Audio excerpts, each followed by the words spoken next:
तो गांधी धाम की ये पावन भूमि, जहां प्यारे गिरधर लाल जी ने वृंदावन और रसामृत पद को प्रकट करवाया 2 वर्ष पहले, जब हम पहली बार गांधी धाम आए थे।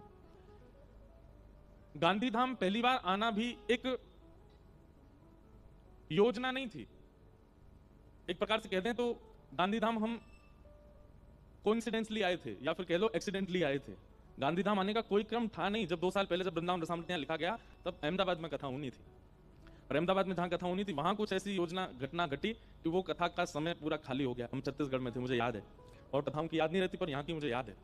तो छत्तीसगढ़ में थे और चौथे दिन की कथा शायद छत्तीसगढ़ में हुई, और तब योजना बनी कि अहमदाबाद में जो कथा है वो नहीं हो पाएगी, और सब लोग अब वापस अपने अपने घर को, 1 सप्ताह का सबको अवकाश है। लेकिन तभी हमारे गांधी धाम के परम वैष्णव परिवार, हमारे किरण जी और प्रेम जी, इनका दोनों का भाव हुआ, महाराज जी आपकी अहमदाबाद की सब लोगों की टिकट बनी गई है, ट्रेन की भी, फ्लाइट की भी, तो आप थोड़ा श्रम कर लीजिए, अहमदाबाद तक आ जाइए, वहां से गांधी धाम आ जाओ।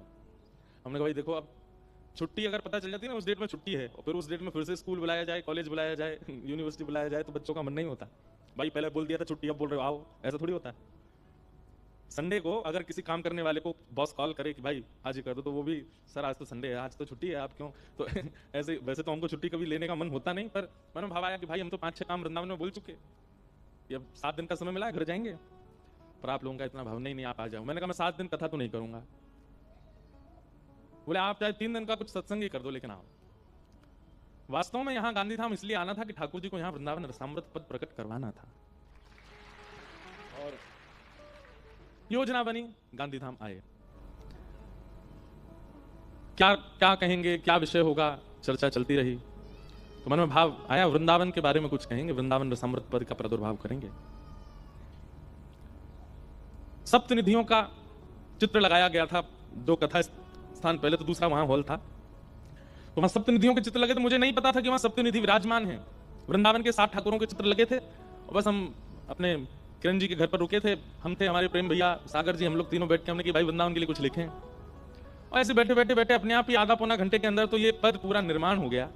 और आकर के जब मंच पर गाया, उस दिन के बाद से तो वृंदावन जाने वाला हर वैष्णव यही गाता हुआ जाता है। श्यामा हृदय कमल सो प्रगटो, श्यामा हृदय कमल सो प्रगटो, श्याम हृदय कुभाए, वृंदावन प्यारो वृंदावन, वृंदावन प्यारो वृंदावन, हे श्री वृंदावन मेरो वृंदावन, श्री वृंदावन प्यारो वृंदावन, जिनकी कृपा से यह रस प्रगटो, वृंदावन अभिराम।